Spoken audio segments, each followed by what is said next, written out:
Agora são 8 horas e 24 minutos. A gente está aqui em nossos estúdios com o nosso colunista na área de meio ambiente, que é o Wagner Ribeiro. Ele é professor do Departamento de Geografia da USP e do Programa de Pós-Graduação em Ciência Ambiental. Oi, Wagner, tudo bem? Tudo bom, Marilu? Tudo bem para quem nos acompanha? Bom dia a todos. Estamos aqui na Semana do Meio Ambiente, e por isso a sua presença aqui e ainda mais porque você acaba de chegar da Amazônia, né, Wagner? Eu queria que você contasse um pouco dessa sua expedição pela Amazônia, né? Foi um aprendizado muito importante, muito interessante. É um projeto, né, que 3 universidades federais estão desenvolvendo, a Universidade Federal do Ceará, em conjunto com a Universidade Federal de Roraima e com a Universidade Federal de Rondônia. E aí eu fui convidado para acompanhar essa expedição, né, único da USP, e fiquei muito honrado, muito feliz, e foi de fato um aprendizado muito interessante, né? Nós, por 15 dias navegando entre o Rio Branco, lá em Roraima, até chegar no Rio Negro, entramos um pouquinho no Amazonas e o Joaperi, enfim. Aí visitamos 16 comunidades nesse período. Olha que... grande parte delas, na verdade todas elas voltadas para o extrativismo, né? E algumas já envolvidas também com outras atividades envolvendo turismo, enfim. Foi de fato um aprendizado muito interessante e poder perceber, Marilu, que Sim. existem ainda comunidades que são sustentáveis sim, que trabalham no ritmo da floresta e que podem manter a floresta em pé, promovendo os serviços ambientais e ecossistemas que nós precisamos, inclusive aqui no sul do país. Certo. Entre essas 16, né, que você visitou, as 16 comunidades, né, quais que você poderia ressaltar, né, o trabalho que elas desenvolvem? Dá alguns exemplos. A que me chamou mais a atenção foi a comunidade de Sacaí, que, se eu estou bem lembrado, em torno de 40 famílias, né, envolvendo aí, não chega a 200 pessoas talvez, e eles têm um ritmo muito interessante. Então, há um momento em que eles fazem a colheita, né, coleta, na verdade, do açaí. Tenho orgulho de dizer que é o melhor açaí do Brasil, né? Isso é fala deles, mas realmente é muito bom, né? O açaí in natura, principalmente, é muito, muito mais saboroso do que o que chega aqui. Depois eles têm o ciclo do cupuaçu, o ciclo da castanha, né? E ao final o ciclo da pesca. Justamente na pesca eles têm agora, o período que nós tivemos lá, está no período de defesa, então eles não podiam pescar. E aí que entra os programas sociais. Então eles recebem um auxílio defeso justamente para poder suportar, digamos assim, a ausência da pesca, embora eles possam pescar para subsistência, para alimentação. E eles também têm uma pequena roça onde eles fazem cultivo de mandioca, né? E justamente nesse período de defesa é onde eles vão produzir a farinha que abastece aí a comunidade ao longo de um ano. Então, esses ciclos, né, de 3 a 4 meses cada um, que a gente encontrou depois em outras comunidades, mas em Sacaí me pareceu mais organizada para enfrentar, porque inclusive tem uma peculiaridade, diferente de outras comunidades, eles trabalham em conjunto, eles vão fazer as mesmas atividades ainda em conjunto, que é realmente muito interessante. E diferente de outras comunidades, né, o turismo ainda não chegou de maneira como um vetor que muitas vezes desestrutura essa atividade, né? Então a gente tem outras comunidades, Sixuaú, por exemplo, que está lá no extremo do Rio Joaperi, divisa já com o Amazonas. O turismo já está presente, né? Você vê então estrangeiros envolvidos com essa atividade. Pra você ter uma ideia, a diária de uma pesca esportiva chega a R$8.000. Nossa, é muito olha, caro, né? Porque, enfim, não é uma atividade para qualquer um, né? Mesmo para brasileiros, não é qualquer um que vai. Eles relatam que vai lá artista de cinema, enfim, grandes políticos, etc. Gente da Rússia, até Palestina, estamos dizendo que já passou por lá, europeus, estadunidenses, enfim. E aí, Marilu, que começa com esse vetor, começa a ver então algumas divisões na comunidade. É o caso da Sixuaú, onde você tem parte da comunidade organizada, fazendo um turismo de base local, onde eles mesmos recebem os turistas, e outra parte já voltada para grupos internacionais. E aí você tem problemas associados ao turismo, né? Além dessa fragmentação da comunidade, infelizmente prostituição infantil, a droga também vem associada. E isso, de certa maneira, desarticula um pouco esse modo de vida mais autêntico que a gente ainda encontra lá em Sacaí. E você tirou várias fotos, né? Eu sempre gostei de fotografia, ainda perdi um pouco a mão, mas acho que algumas coisas a gente vai fazer o seguinte, a gente está em TV e rádio, né? Então a gente tem já uma sequência de fotos para mostrar para quem está acompanhando pelo YouTube da Rádio Brasil Atual e também do YouTube da TVT e pela TVT. E temos os nossos ouvintes no Dial, né? Que o pessoal brinca, né? Então a gente vai tentar aqui né, compor aqui justamente a narração aqui do Wagner com as fotos que o Eduardo Quirino vai colocar para a gente a partir de agora. E aí você vai explicando o que é. Justamente. Essa foto é em Xixuaú. Eles acabaram de coletar um material, né, com uma palha, que depois virou a palha, que é usado para fazer a cobertura de algumas das casas lá, né? Então, veja que o trabalho é coletivo, né? Esse é o mapa onde nós descemos, né, de norte para o sul ali. Sim. Saímos lá de Bela Vista, né? Fomos até Santa Maria de Boiaçu, foram 2 dias de navegação. Chegamos ao extremo sul, aí entramos primeiro à direita, depois fomos à esquerda até Xixuaú e retornamos. Foram 15 dias esse percurso todo aí, parando em 16 comunidades. Muito bem. Aí já é outra comunidade, se me lembro bem, acho que é Cachoeirinha.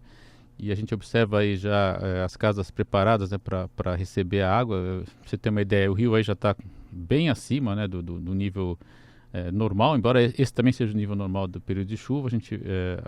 Os barcos preparados para pesca ali, parados, né, porque nesse período eles não podem fazer a prática da pesca. Certo. E as casas têm casinhas ainda de madeira? Casa de madeira, a grande maioria é casa de madeira. A alvenaria é muito caro, né? Você acha até que a próxima foto mostra isso. Quer dizer, o custo de você levar tijolo, levar na balsa, veja, uma balsa, isso tem um custo extraordinário. Aí a Santa Maria do Boiaçu é a primeira, eles chamam até de macrometrópole lá, é claro que em maneira figurada, mas é a maior comunidade, tem energia 24 horas, enfim. E ela acaba sendo polo. Esse material está chegando para a construção de um posto de saúde, enfim, reforma de um posto de saúde. Tem até ali equipamentos, cadeiras, bancos, etc. Enfim. Exatamente. Tem a balsa, né, como você falou, com os tijolos, né, para carregar, para poder fazer essa mudança, né? Aí eles fazendo já o telhado. Já está fazendo o trançado, né, trançando, enfim, fazendo a trama para poder usar como cobertura depois. Olha só, vamos passando aqui as fotos, né? Eduardo Quirino está mostrando aqui como as pessoas estão trabalhando aí também. Já outra comunidade, já não me recordo exatamente qual né? Mas aí você vê, essa me deixou muito inquieto, né? Que é a comunidade de Boa Vista. Né? São palafistas, e aí é uma situação um pouco mais difícil, porque às vezes quando a comunidade tem terra, como eles chamam, terra firme, né? Eles se deslocam. Em alguns casos isso não é possível. Então eles têm de conviver, o rio estava subindo ainda, então é possível que chegue até o nível do limite. Tem mais ou menos o quê? Uns 2 metros? Não, 1,5 metro tem menos, aí está faltando 1 metro para chegar. Para chegar no nível da casa, da né? Casa, palafita, para quem não sabe, é que tem aquelas, né, como se fossem umas madeiras, umas toras, né? Ela suporta desde da base, né? Desde o fundo ali do rio, né? Essa é uma festa já em Moura, que é no estado do Amazonas. É muito interessante, né? São 2 mastros, cada mastro, as mulheres levantam, outros são os homens que levantam. E quem levantar primeiro, enfim, ganha um prêmio, tem uma competição interna lá. O que tem nesse? Como se fossem são 2 frutas, postes. Né? São 2 postes, né? Então eles têm frutas, têm alimentos, enfim. E eles Banana, acreditam que durante 15 dias eles põem tudo isso verde.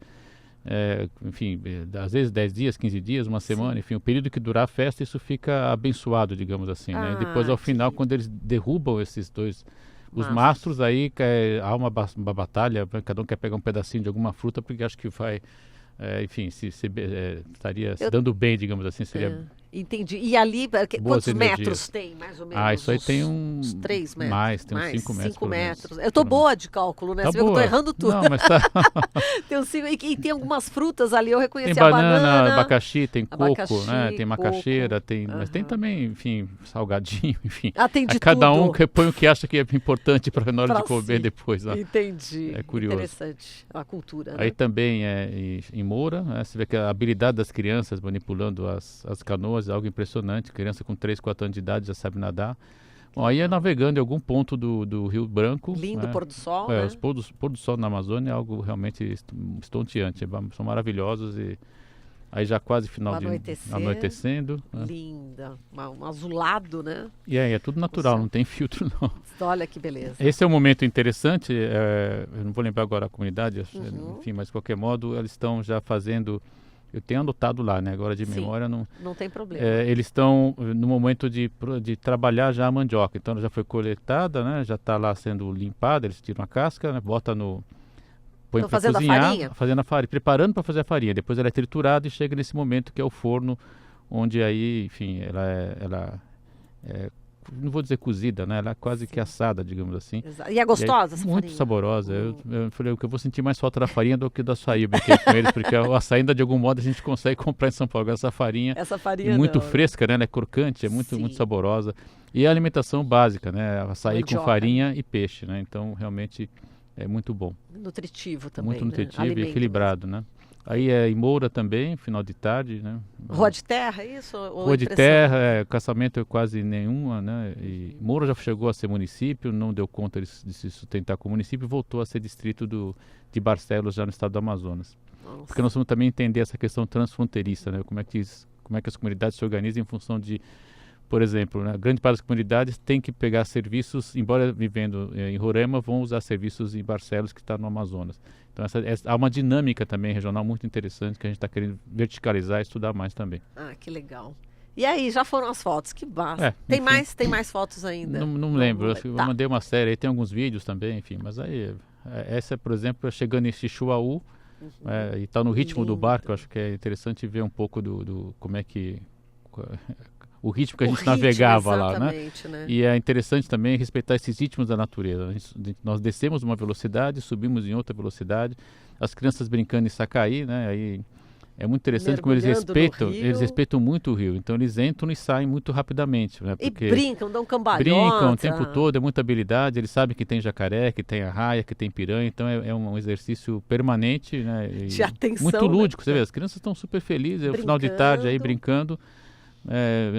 Perguntei se podia gravar, as autores falei, não, claro, a gente não vai parar, não, pode continuar gravando. Mostrei para esse cara. Né? Sim, uma habilidade impressionante e é o cotidiano. De uma espécie de um barco, né, ali, né? Isso. Aí já é um trecho imagino, do Rio Branco também. São lindas as imagens. A atividade de lazer deles é muito interessante, Marilu. Das 5 às 7 da tarde, todo dia eles jogam, a grande parte da comunidade joga futebol. Homens e mulheres, inclusive, o que é muito interessante. E fazem convênios, fazem concursos, né? Tem campeonatos entre as comunidades, valendo dinheiro, né? Chega a R$2.000 de premiação. Olha só. Tem um campeonato de disputa de pênaltis que eu não consegui entender a dinâmica até agora, né?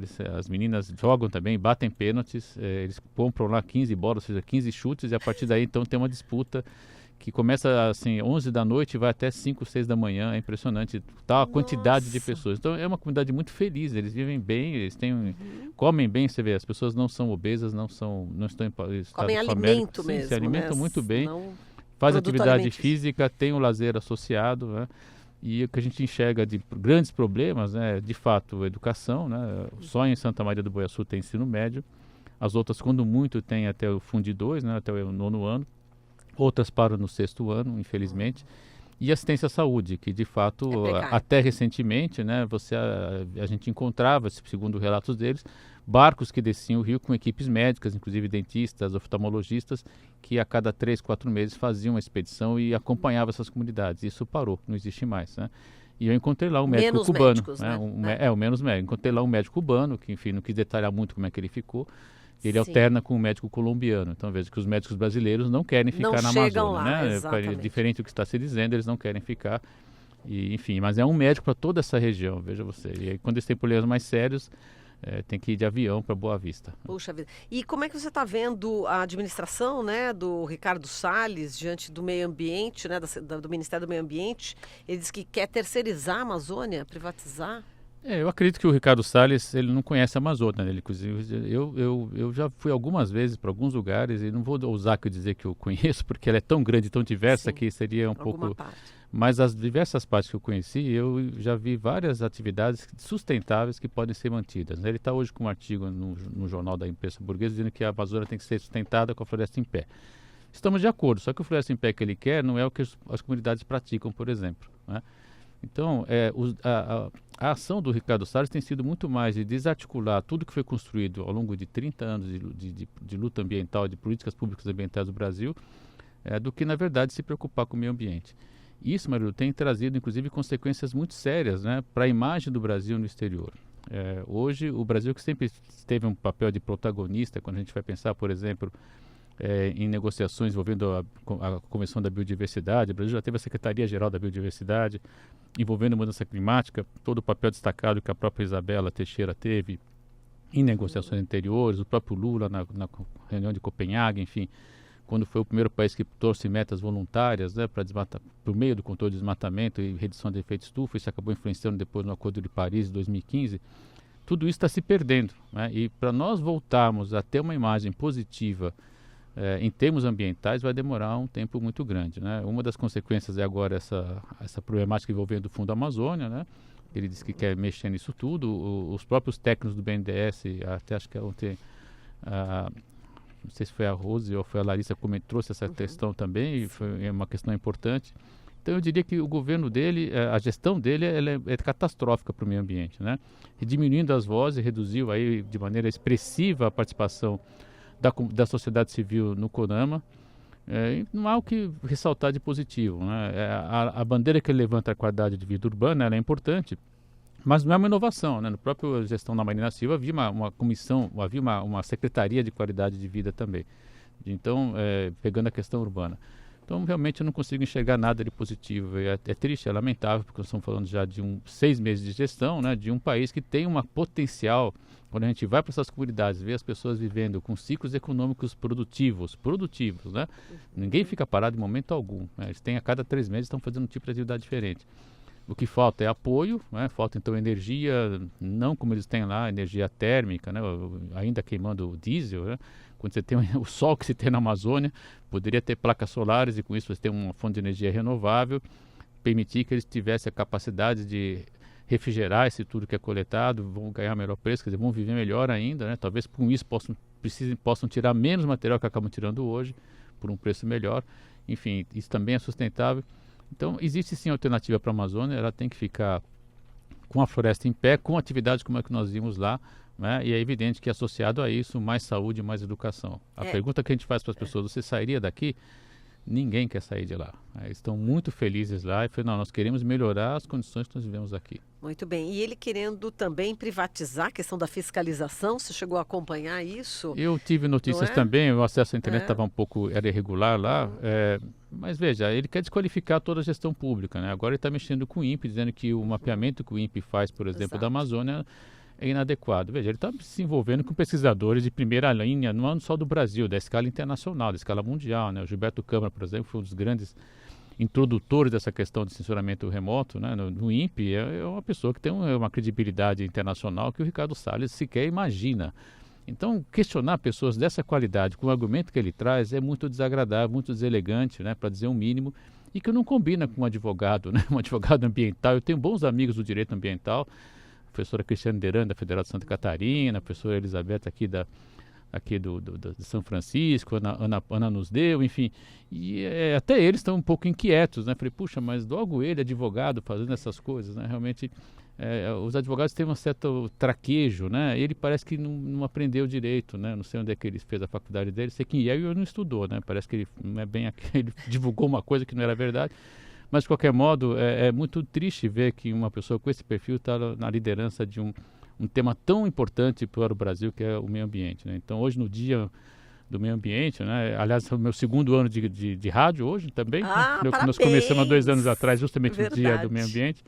É triste ver o Brasil condado dessa forma, com esse desmonte de tudo que foi feito. E é bom dizer, Marilu, desde a ditadura militar está sendo construída a política ambiental no Brasil, né? Os próprios militares tinham uma visão do meio ambiente muito melhor do que a gente está assistindo hoje. Perfeito. Wagner, a gente agradece muito aqui a sua participação. Muito obrigada por essa parceria de 2 anos. E com certeza os ouvintes que ganham, ouvintes agora, telespectadores, internautas, ganham muito aqui com toda a sua experiência, todo o seu conhecimento científico. Muito obrigada.